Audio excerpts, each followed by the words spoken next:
बोले गोविंद भगवान की जय, वामन भगवान की जय। आज भक्त के लिए भगवान वामन रूप धारण करके धरातल पर आए पृथ्वी पर और सीधे अपना रूप बना करके राजा बलि के यज्ञ में उपस्थित हो गए। राजा बलि के यज्ञ में उपस्थित हुए। आप सब भी प्रणाम करेंगे वामन भगवान को। बोले वामन भगवान की जय। इस प्रकार राजा बलि के यज्ञ में उपस्थित होते ही बलि की दृष्टि वामन भगवान पर पड़ी और राजा बलि यज्ञ में उठ के खड़े हुए। आज मैं धन्य हो गया। वामन भगवान का दिव्य तेज, मुख में दिव्य चमक है और दिव्य तेज रूप धारण करके राजा बलि से छल से दान लेने गए हैं। और बोले वामन भगवान की जय।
अदिति ने भगवान की स्तुति की। यज्ञेश यज्ञ पुरुषाच्युत तीर्थपाद कृतस्त्रवः श्रवण मंगल नामधेय आपन्नलोक बृजलोक समाज्योधान शक्नः कृति भगवान नमिकाननाथः। देवहूति ने वामन भगवान को प्रणाम किया। वामन भगवान बलि के द्वार पर आए। यज्ञ चल रहा था, बलि का ध्यान, राजा बलि का ध्यान जैसे ही वामन भगवान पर पड़ता है मन गदगद हो जाता है। मेरे यज्ञ में बस यही कमी थी, अब पूर्ण हो जाएगा। 99 यज्ञ करा चुका था, 100वां यज्ञ चल रहा था। शुक्राचार्य यज्ञ करवा रहे थे। जैसे ही वामन भगवान को देखा दिव्य तेज, जाकर साष्टांग दंडवत करके यथोचित सम्मान किया और प्रणाम किया।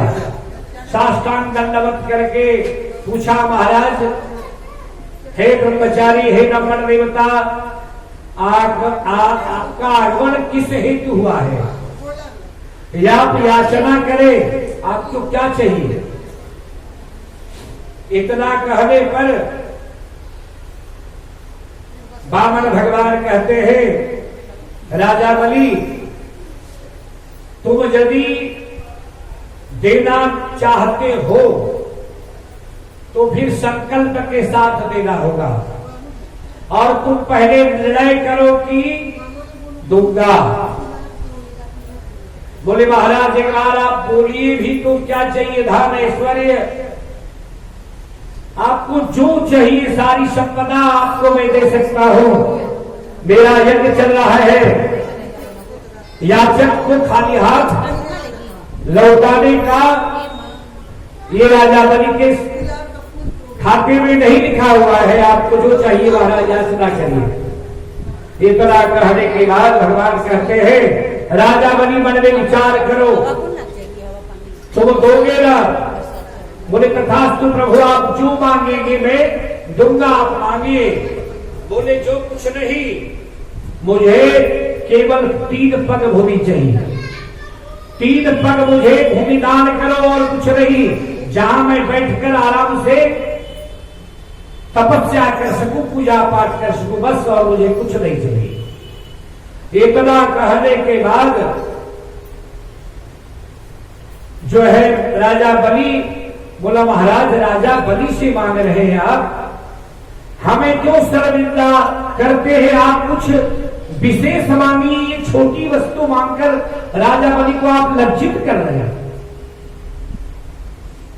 इधर शुक्राचार्य मन ही मन घबरा रहे हैं, कुछ प्रलय होने वाला है। जब भगवान के कथनानुसार जब राजा बलि तैयार हो जाते हैं कि ठीक है, संकल्प के साथ में आपको 3 पग भूमि दिया, जैसे ही कहते हैं शुक्राचार्य पहले तो संकेत करते हैं ये मत करो, फिर उसे समझाते हैं, राजा बलि नहीं मानता है। कहते हैं देखो ये जो तुम्हारे पास आया ये कोई मामूली ब्रह्मचारी नहीं है, ये कोई मामूली पौधा नहीं है, साक्षात विष्णु नारायण के अवतार है, और ये 3 पग भूमि लेकर तुम्हारा सर्वस्व ले लेंगे, कदापि को दान मत करो। अब राजा बलि तो दानी है, भगवान की भक्ति प्राप्त किया है। बोले हे गुरुदेव, जब स्वयं विष्णु याचक बन के आए हैं मेरे इस यज्ञ में, तो मेरा यज्ञ तो ऐसे ही पूर्ण हो गया। अब ये सर्वस्व मुझे नहीं चाहिए, मैं तो दान दूंगा। गुरु की बात को भी नहीं माने और संकल्प के लिए वामन भगवान बोले तो हाथ में जल लो। अब ऐसा लिखा गया है कि शुक्राचार्य उस टोटी में प्रवेश कर गए, कमंडलों के टोटी में, कि जल गिरेगा नहीं, संकल्प कैसे होगा, संकल्प अधूरी रह जाएगी। भगवान समझ गए इस खेल को और कुशा दिए। कुश धारण करते हम लोग, उससे पवित्र भी होता है, और बोले इससे जो है लगता है कुछ फंसा है, इससे तुम इसको प्रवेश करो, जलधारा आ जाएगी, जिससे शुक्राचार्य की काम चली गई। शुक्राचार्य एक आंख से अंधे हो गए और तब जल लिया और भगवान नारायण को 3 पग भूमि संकल्प के साथ दे दिया। अब दान देना था, तुरंत भगवान जो है विराट रूप बनाए। वेदों में वर्णन है, सहस्र शीर्षा पुरुषा सहस्राक्ष सहस्रपादा स्वभूमिगुं सर्वदेशाकुलम्मा। आसमान से पृथ्वी तक विराट शरीर बना लिया और एक पग से राजा बलि के समस्त भूतल को नाप लिए, दूसरा तल ऊपर के बाद को नाप लिए और बोले तीसरा पग कहां रखो राजा बलि, तुम बताओ, तुम्हारा ये संकल्प व्यर्थ चला जाएगा। राजा बलि भगवत भक्ति, भगवान का दर्शन हो गया, फिर क्या चाहिए? बोला महाराज ये शरीर ये आपका है, आप इस पर तीसरा पग रख करके नाप लीजिए और धन्य करिए, मेरा संकल्प पूरा करिए। भगवान नारायण गोविंद वामन रूप भगवान जो है उनके मस्तक पर रख करके तीसरा पग नाप लोग करके ब्रह्मलोक देवलोक और उसके समस्त शरीर को नाप लिए। नापने के बाद उसने कहा महाराज वामन प्रसन्न हो गए। भगवान बोले तुम्हारे इस भक्ति भाव से, इस दान से हम प्रसन्न हुए, मांगो तुम्हें क्या चाहिए। अब जो है राजा बलि कहते हैं जिसका साक्षात भगवान से दर्शन हो जाए उसे क्या आवश्यकता है, मुझे कुछ नहीं चाहिए, बस आपकी याद बनी रहे, आपका दर्शन होता रहे और मुझे कुछ नहीं चाहिए। बोले नहीं तुम मांगो। तो अंत में जो है राजा बलि कहता है जब भी मैं द्वार से निकलूं आपका दर्शन करूं, मुझे यही आप वरदान दे, यदि देना चाहते हैं तो। इस प्रकार भगवान मान गए। राजा बलि तथास्तु कह दिए और पार्षद बन गए। राजा बलि के पार्षद बन के, द्वारपाल बन के, प्रहरी के रूप में रहने लगे। जब भी देखिए भक्त के अधीन भगवान है, कोई कहता है, कोई यदि कहे, राजा परीक्षित से सुखदेव जी कहते हैं देखो भगवान जाति पाति दत्य या ऐसा कुछ नहीं देखते, जो भक्ति करता है उसको सर्वस्व देते हैं। ये दत्य है लेकिन भगवान स्वयं दे दिए अपने आप को। कहां ऐसा विचार है भगवान में? भगवान के लिए ईश्वर अंश जीव अविनाशी, सब एक समान है, कोई अंतर नहीं है। कहा जाता है जब जीव तब तो शिव, अर्थात सब जीव में परमात्मा का निवास है। राजा बलि भगवान का नित्य दर्शन करते हैं। अब कुछ दिन बीत जाने के बाद लक्ष्मी जी को लगता है हमारे गोविंद, हमारे प्रभु अभी तक आए नहीं है, चिंता में रहते हैं। नारद जी उपस्थित होते हैं। नारद जी कहते हैं, नारद जी से लक्ष्मी जी कहती है मेरे गोविंद बहुत दिन से गायब है, न जाने कहां चले गए। तो नारद जी ही भगवान से प्रार्थना करते हैं गोविंद एको हम बहुत श्याम। भगवान क्या कहते हैं मैं एक तो हूं लेकिन बहुत हो जाता हूं। तो नारद जी ने कहा प्रभु एक रूप से आप लक्ष्मी के पास निवास करिए और दूसरे रूप में आप यहां विराजमान करिए। और एक बात और है, जब नारायण नहीं जाते तो लक्ष्मी स्वयं नारद जी के कहने पर राजा बलि के यहां पहुंचती है और रक्षा बांधती है राजा बलि को। ये प्रसंग है जो हम लोग मानते हैं, ये न बंधो बलि राजा। हम लोग यही मंत्र पढ़ करके मानते यजमान को, जो भगवती लक्ष्मी रक्षा सूत्र राजा बलि को बांधी थी वही आपको बांध रहे हैं। हे रक्षे, हे रक्षा शुक्र, हमारे यजमान की हर समय आप रक्षा करिए। आज भगवती लक्ष्मी राजा बलि को रक्षा सूत्र बांधने गई है, इसलिए कुछ मांगने के लिए। बताइए, गोविंद की कृपा, लक्ष्मी स्वयं पधारती है भगवान की कृपा होने से। लक्ष्मी गई और राजा बलि यहाँ पधारने के बाद जब दिव्य तेज राजा बलि ने देखा, प्रणाम किया, राजा बलि के हाथ में रक्षा बांध कर करती है। राजा बलि बोले, बताओ देवी क्या चाहिए? बोले कुछ नहीं, आपने जिनको बांध कर रखा है उन्हें मुक्त कर दे और मुझे कुछ नहीं चाहिए। बस राजा बलि ने भगवान को छोड़ दिया। फिर लक्ष्मी नारायण एक साथ गरुड़ पर सवार होकर अपने धाम को पहुंच गए। बोले गोविंद भगवान की,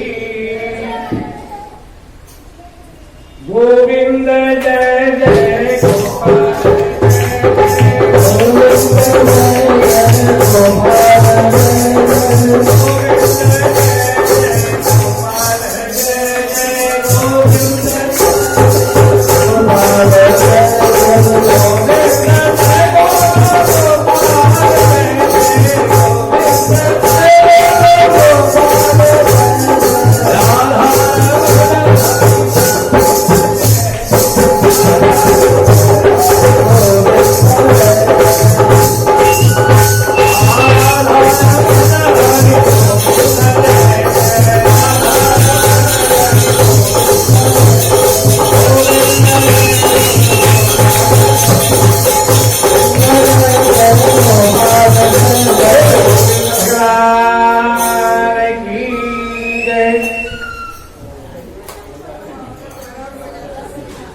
गोपाल, समय आया भगवान के द्वारा उद्धार हो गया।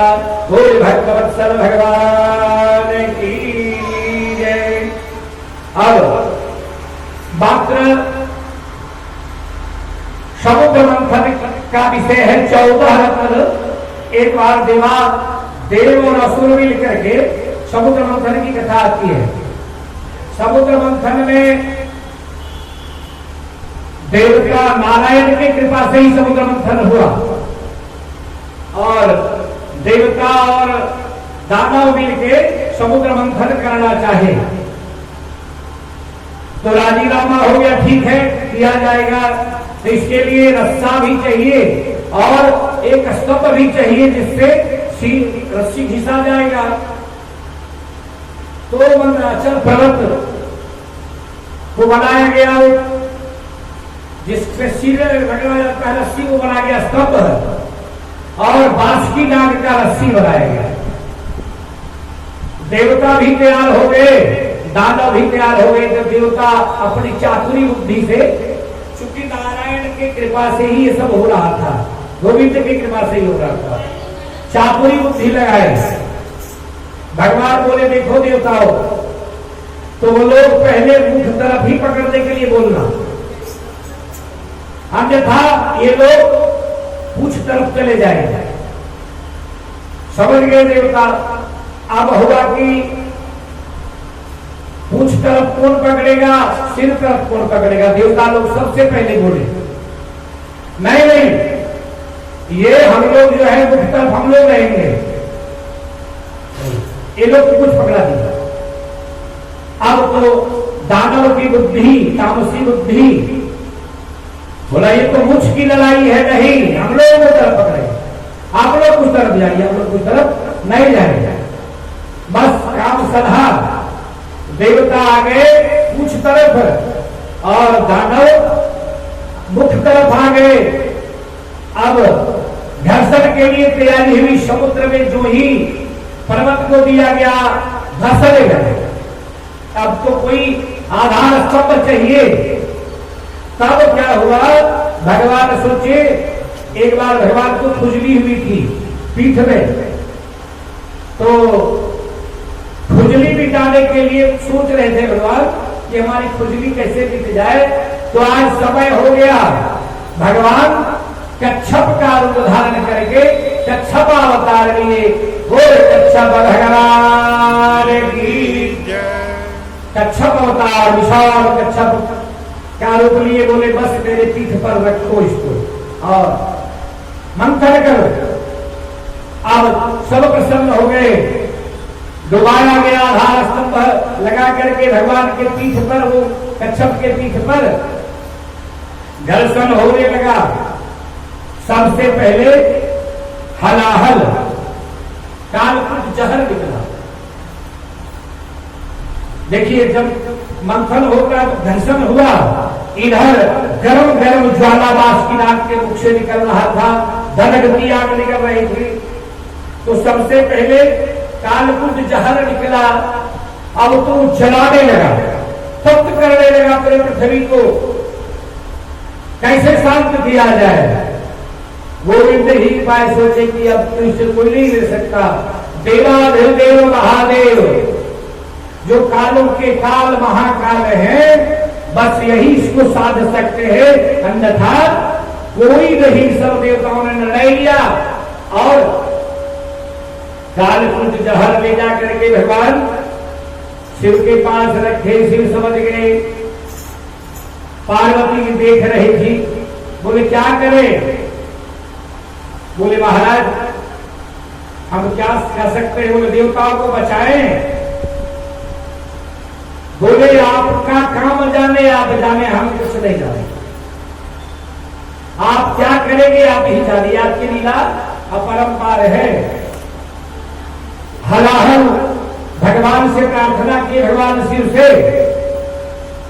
भजन इसमें नहीं गा सकेंगे, बहुत समय इधर नजदीक है।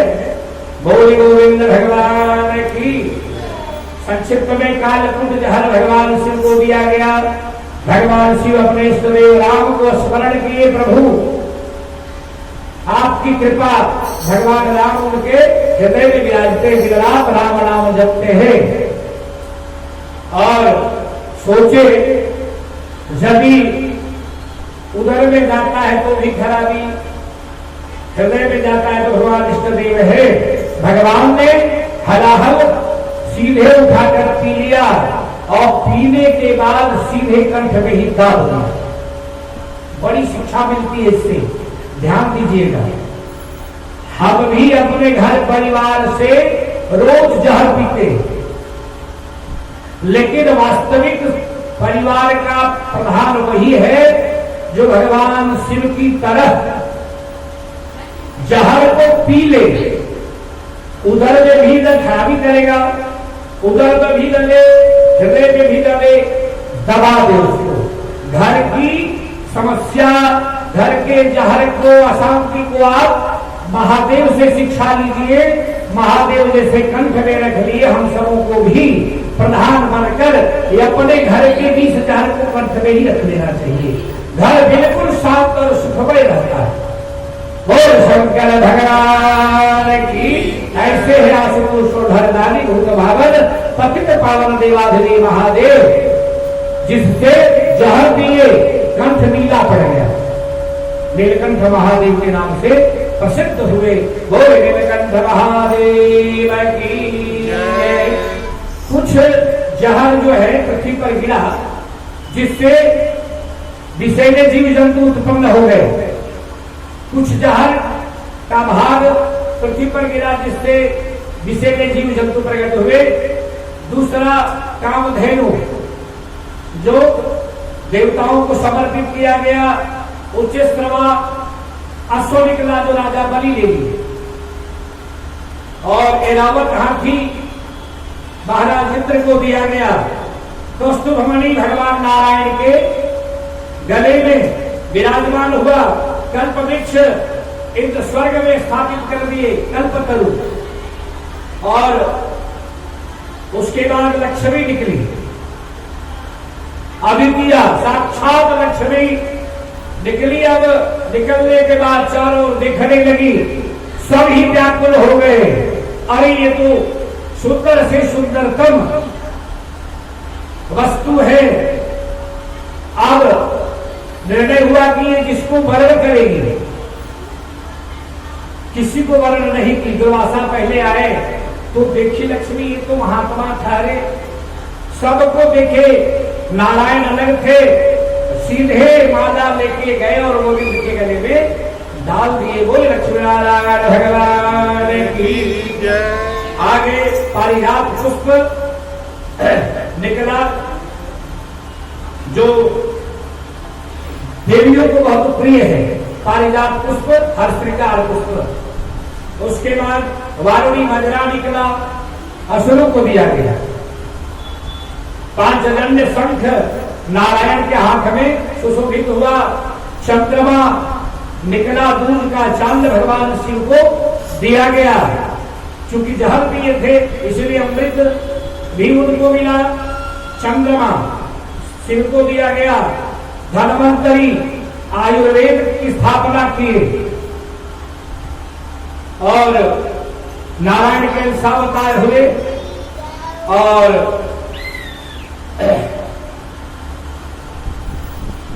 अमृत निकला। अमृत निकलने के बाद आपस में देवताओं में झगड़ा होना, देवासुर में दोनों में झगड़ा हुआ, हम पिएंगे। एक छिला झपकी होने लगा। गोविंद देखे अब यहां कोई उपाय नहीं है और दिव्य मोहनी रूप धारण किए। अत्यंत दिव्य सुंदरी जिसे देखकर भगवान शंकर भी मोहित हो गए थे, ऐसा रूप धारण भगवान बनाए और पहले असुर की मंडली में ही जाने लगे। जब असुर देखे तो बोले ये नवीन नवेली, इसके पति कौन है, अकेले जा रही है, देखते हैं और बड़ा सभ्य घर की लगती है, बड़ा श्रृंगार की हुई है, आवरण भी इसका बड़ा दिव्य है और रहा नहीं जाता है। एक असुर पूछ देता है आप कौन है देवी, बताते हैं पहले आप लोग बताइए। फिर ऐसा मन होते हैं भगवान, असुर लोग को रिझा देते हैं, बात मान लेता है असुर और दो पंक्ति में दोनों को बैठाकर मदिरा जो है वारुणी दानवों को और अमृत देवताओं को पिला देते हैं। छल से राहु देवताओं की पंक्ति में जाकर के पी लेता है जहर, ये अमृत, जिससे अमर होता है। बृहस्पति देवगुरु है, उनकी दृष्टि पड़ती है। भगवान नारायण सुदर्शन चक्र चलाते हैं। एक राहु हो गया और एक दूसरा केतु हो गया, छल से पिया था अमृत। उसके बाद दोनों में आपस में जब ये मदिरा पी लिए, मदांत हो गए, फिर दोनों में झगड़ा हुआ, दीवार से ऊपर बटन हिला था, पराजय और देवता जो है विजय प्राप्त किए। डाउन कीजिए, डाउन कीजिए। बोल गोविंद भगवान।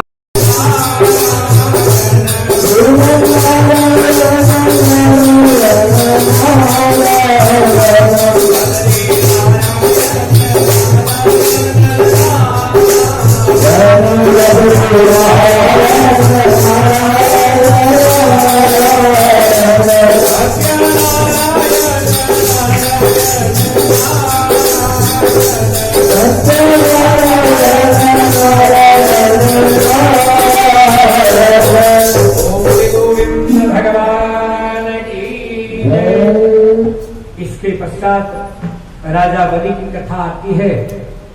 राजा बलि दैत्य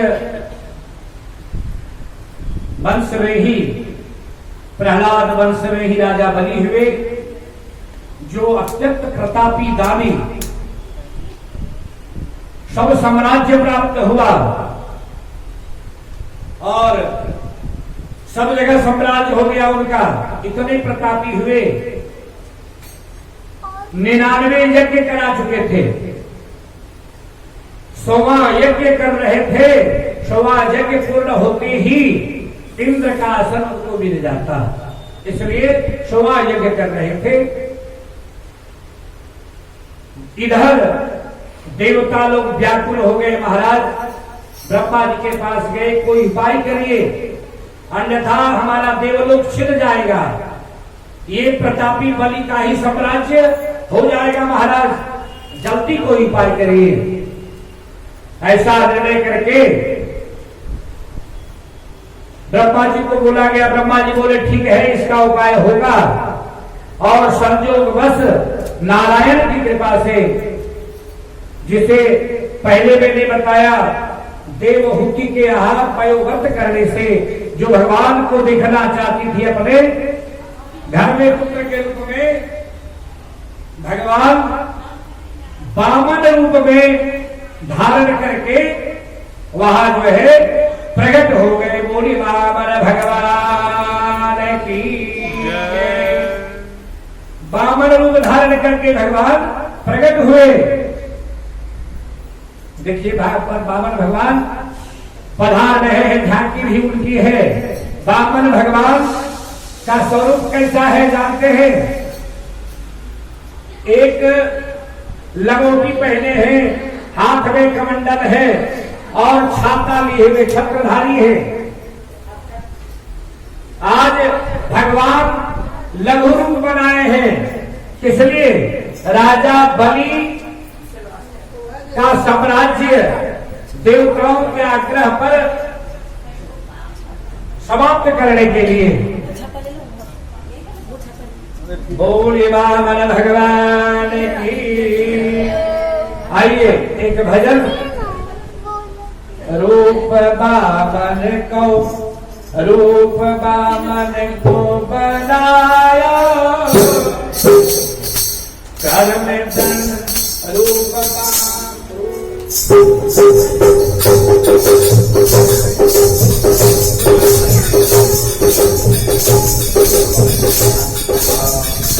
वामन का रूप धारण करके भगवान उपस्थित हो गए। और जैसे ही भगवान राजा बलि के यज्ञ में उपस्थित हुए, वामन रूप धारण करके, अब तो राजा बलि के गुरु शुक्र